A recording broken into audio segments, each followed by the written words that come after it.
Hi, Darrien. How are you? Hi, Christy. I'm well. How about yourself? I'm great, thanks. And I'm so happy to see you again. We met at a networking event a few months ago, Yes. and we definitely found that we have a lot of alignment and synergy in the Mhm. impact and nonprofit space. Yes. I was super curious about what you did when we first met, and I've Mhm. since learned more, and now I want to share it with my listeners. Mhm. But let's start first by, can you tell us a little bit about yourself, where you grew up, and then also how servant leadership began for you at an early age? Absolutely. So honestly, my name is Darrien. I'm 25 years old. I'm from North Philadelphia. And just having that experience growing up, my experience was a little bit different. My upbringing, I've come from a very large family, so I have 8 siblings. And with that being said, although I've always had the blessing of having both parents, there were still times where we had to figure it out. And so with figuring out is where my love for community pretty much came from. My parents were sure to keep me involved. So at about the early age of 2, 3 years old, I was doing karate. I was in art class. I was doing tap and jazz and ballet, all the way up until about the age of 14. Just being in different environments, I started to wonder, what can I do more for my community?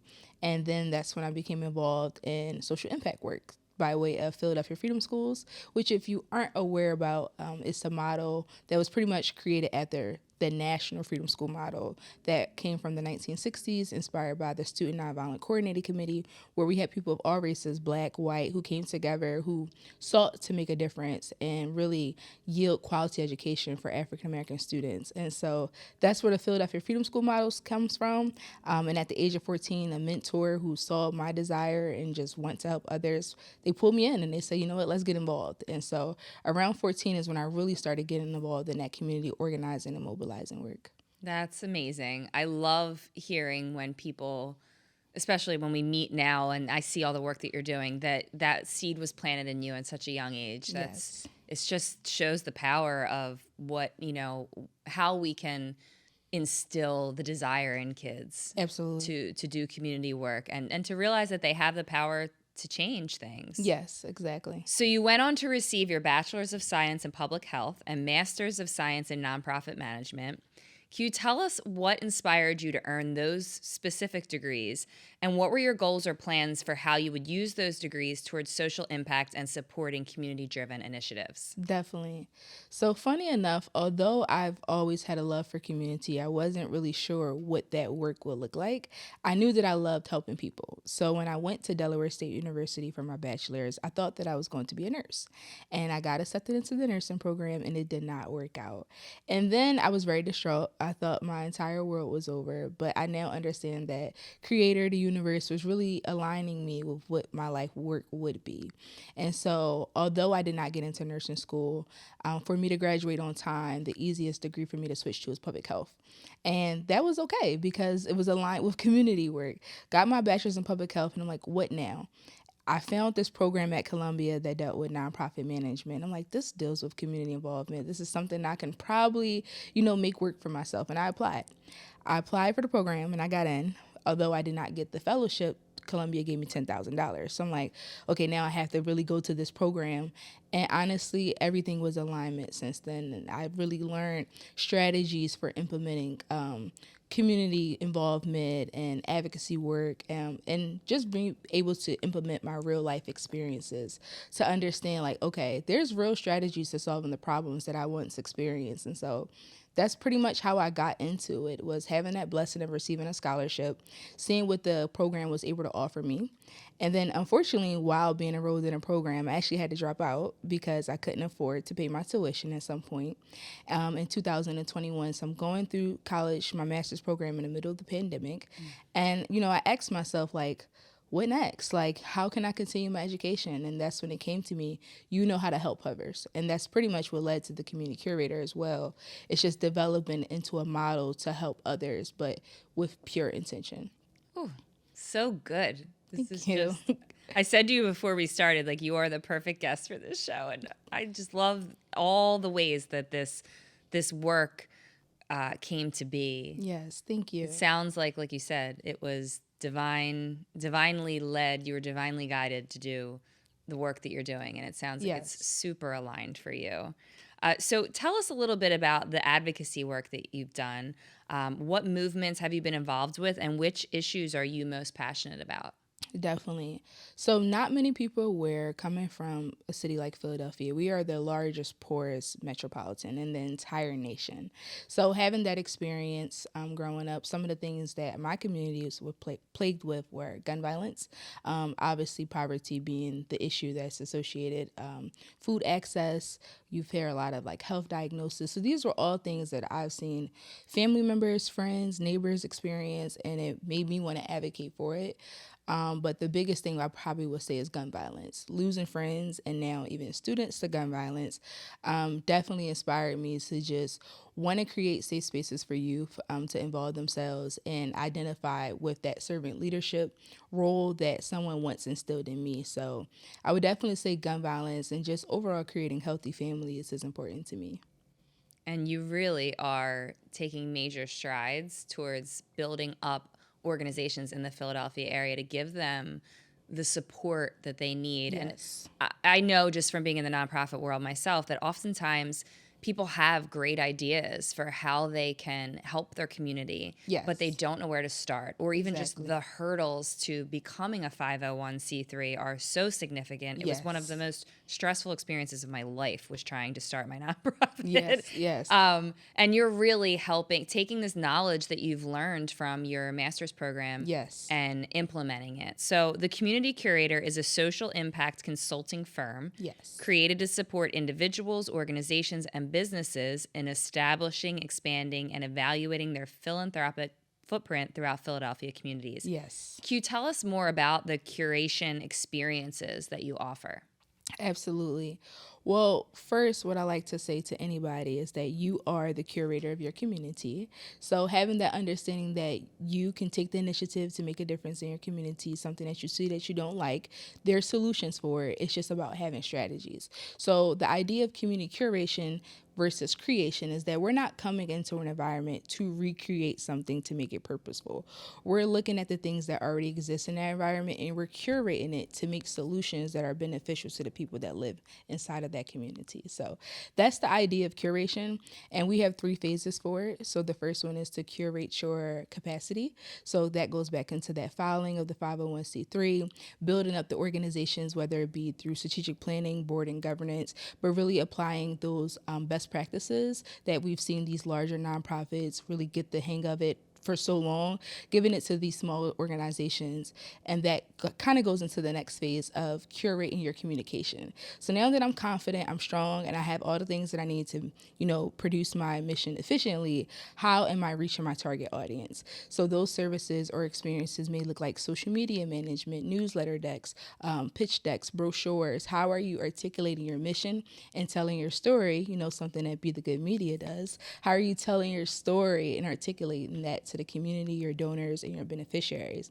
And then that leads into the last phase of curating the culture. So how are we curating the culture of the entire community, whether it be through programs or initiatives, stakeholder mapping? How are we creating this unified ecosystem of impact with one another? It's so invaluable.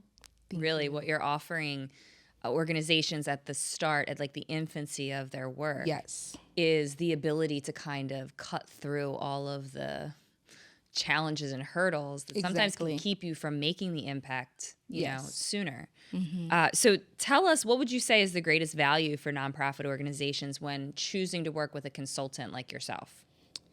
Well, really, I can only speak from my experience, and I know that I am someone who gets it. I understand the needs of our beneficiaries and the people that we're trying to serve, and I understand what culturally responsive solutions look like. One that people are going to be interested in, and B, that actually has the greater good of their best interests. I think in this work, a lot of times people see this work as project management, but it's so much more than that.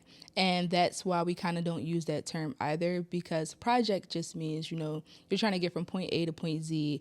You have your hypothesis, your solutions, you test it out, and you close your laptop at the end of the day. But a lot of the work that we're solving are lifestyle challenges, and it really incorporates a mind set shift. So with that being said, how are we changing the attitudes of these people? And that comes from building relationships. A lot of times, even on Instagram, you'll see that I'm in the streets with my clients. Like, I'm behind the camera with them doing this impact. I'm going to their spaces, going to their after school programs, understanding the needs of their youth, aside from just creating a Monday board and just saying, okay, this is what we're going to do for this program or this organization. It's so much more than that. So I do feel that when people choose to work with me, they get part of that experience, of that experiential, just expertise being included in that. 100%. That makes a lot of sense, and I think it's so important to explain that to people because I just don't think that, especially nonprofits, like I said, people don't always understand that there's so much involved in trying to get your mission accomplished. Yes. And to have somebody like you on the team is so invaluable. Yes. And you say that you're always looking to build with others who are passionate about being involved in the community. What type of opportunities do you offer for people to get involved and volunteer? Well, just recently we launched our Young Curators program, and so that is an internship opportunity for students from the age of 14, because sometimes, we might feel that young students aren't interested in community work or they can't make a difference, but they can, because I started at 14. So from 14 to age 24 years old. So we look at students from all range, whether you're in undergrad or graduate school, and we put them in real life experiences. So we match them with a co-curator, because we don't call our clients, we call them co-curators.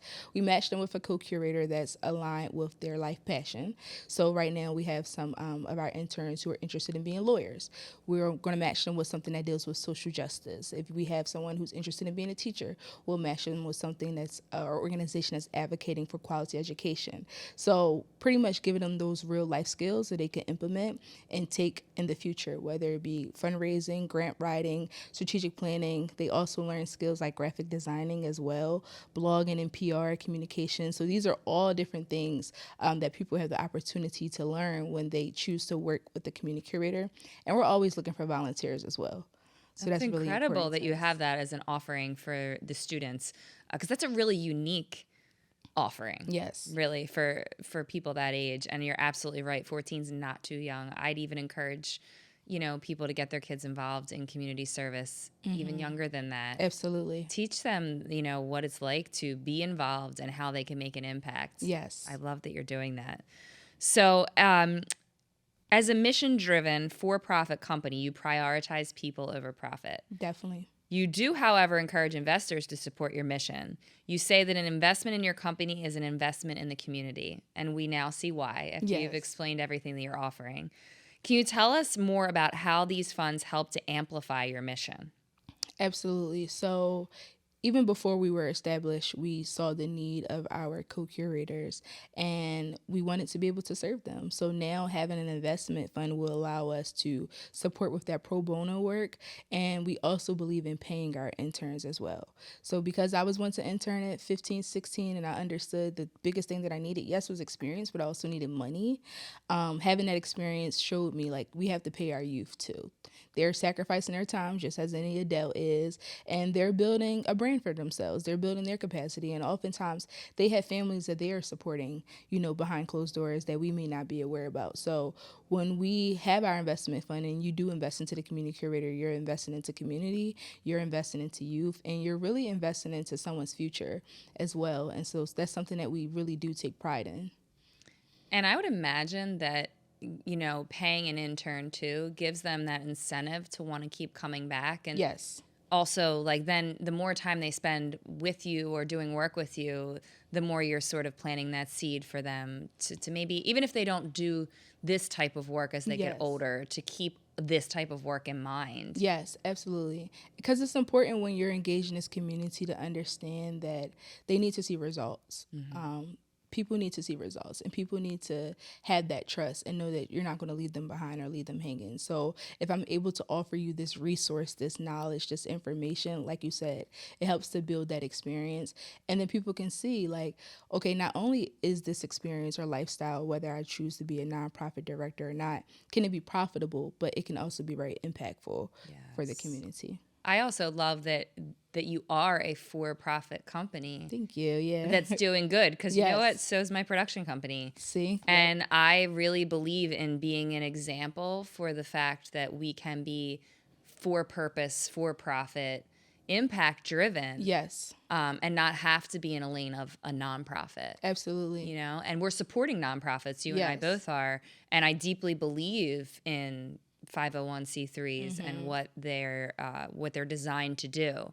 But I think that sometimes, I don't know if you feel this way, especially because you've kind of just started in this role, you know, newer than I have. I've Yes. been doing it for like the past 10 years. Sometimes you just kind of get put in this spot of like, you're a nonprofit or you're for purpose and you're for the good, and you should expect to not, you know, be paid well. Right. Or, you know? So I love that you're actually starting off on that foot and saying, because everything that you're offering is incredibly valuable. Yes. And it's absolutely. important to define that from the jump. Likewise. And I would encourage those who are listening really to just respect social impact leaders just as much as you would respect a doctor or a lawyer, because this is someone who has dedicated their time and invested, whether it be through school or learning opportunities, to benefit the community. And so if this is their, not even craft, but their life work, their passion, we should respect that. And we should be asking ourselves, what can I be doing to help that person, because we know that they're helping the community. Yes, like that should be even more of an incentive to get Exactly. behind Yes. what you're doing. Yeah. And, you know, you just explained what your degrees are, and that's not an easy process to No. go through getting those degrees. And it's much like a doctor. Yeah. You know, it's Absolutely. super important that you get that same level of respect. I'm glad you brought that up. And on this podcast, we often discuss the topics of community and compassion. They're my Yes. two favorite topics to talk about. Clearly, community is at the heart of your mission. That is really what drives your work. I'm wondering if you could tell us how important community building is, in your opinion, and what is the overall vision you have for the communities you're working with here in the Philadelphia area? Community building is so important. I have to take my time of answering this question. One of the models that we use in this idea of community curation is micro to meso to macro. So understanding that micro means the smaller unit, and the way that I see it is the smaller unit being yourself, and the macro being the community, and the meso being the bridge between the two. Understanding that I can't take care of community without taking care of myself, and vice versa. I can't not take care of myself without taking care of community, because our environment ultimately helps to create who we are holistically. We are products of our environment. No matter how we see it, no matter where you grew up, you are a product of your environment. Whether you're proud or not makes a difference, and this is why we're talking about social impact. But community building allows us to see the potential of our people, and what happens when our hearts and our intentions align with one another, we create a much healthier and safer place for everyone. And so when I think about the vision of the community curator, the vision is for everyone to thrive, despite race, demographics, your money, your education level, background. Understanding that you're human, I'm human, you have a heart, I have a heart, and we both know right from wrong.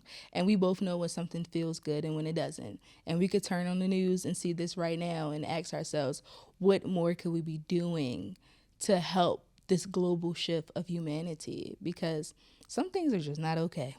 So yeah, that's when I think of community building, I just think of taking the right steps to make a difference in our environment, starting within. I just got the chills while you were saying all that, because I wholeheartedly agree. And I think it's so important to have these conversations, especially right now. Yes, especially. Because it's easy to get caught up in the negative. Yes. But this is also why this podcast exists, because I love bringing the conversation back to, but like, how can we take small steps in our own way to change that in a positive direction? So thank you for sharing that. And can you tell us what your own definition of compassion is and how it relates to the work that you do? Yes. For me, it's about holding space in your heart for others. company and passion. Those are the 2 words that I see. I don't know if that's the real linguistics for it, if not, but I think of company and I think of passion. And when I think of compassion together, it means holding space in your heart for others, not just seeing yourself, but seeing something greater than yourself, and that being community. So that's what it means for me. I love that you broke that down into those 2 words because I've never thought of it that way. But yeah, compassion is really, even if it's self-compassion, Yes. it's still like the company and the passion of giving yourself the attention that you need. Absolutely. Right? Or compassion for others is giving them that sense of company and that I care about what you're going through. Yes. And yeah, exactly. Being able to say, I'm here for you. I see it and I recognize it. And we see that, as little as driving up the street and someone may be, asking for change. I see you. So if I have it, being able to provide that philanthropic mindset or that attitudinal shift, it starts right then and there. Just being able to see the need and ask myself, what can I do? I have $1 in my pocket, $5. Okay, maybe I don't want to give this person my money, but I could walk them into the store and buy them some food. That helps to make a difference in that person's life. Yeah, absolutely. I love asking people that question because I always get a different answer, and that was a great different answer. So thank you so much for sharing all of this about what you do. I encourage my listeners to check out the Community Curator and learn more about what you do. Invest in your work. Get behind the work that you're doing because there's so much power in community and coming together for this greater purpose, and everybody can help in their own way, and supporting you is a great way to just take one step towards helping. So can you tell us where we can learn more about the Community Curator, how we can follow along with your work, and how can people invest in your ongoing mission? So the Community Curator on all social media platforms. We're on Instagram, LinkedIn. We're even on TikTok because when we talk about culturally responsive strategies, that's where the youth are. So we have to TikTok it up as well. Twitter. You can also just go to thecommunitycurator.com.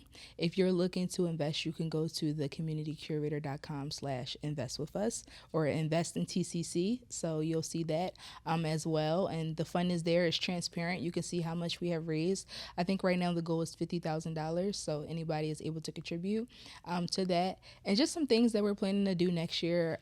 In the month of January, we're looking to do a curation clinic. So we're going to invite nonprofits from the city to come and create a 12-month programming calendar for themselves, a budget. We're going to do stakeholder mapping as well. We're going to do SWOT analysis. And this is all going to be done within a matter of 4 hours. So we're going to be really locking in with these nonprofits to say, like, listen, you don't have to have board meeting after board meeting to get these things done. You just need time and you need, efficiency. So that's what we're looking to do with our co-curators within the next year. That's fabulous. Thank you. Love that idea. Yes. So I'm going to post in the show notes everything that you just mentioned so that everybody can easily find it. But thank you so much for being here, Darrien, and for sharing this great work that you're doing with us. Thank you, Christy. I appreciate that. And for Be the Good Media as well. Thank you so much for the platform that you have created. Just to listen to social impact leaders, I think this storytelling is so important. And together we are being the good and curating the community to the end. Yes. Oh, thank you so much. I appreciate you saying that. Thank you. Absolutely.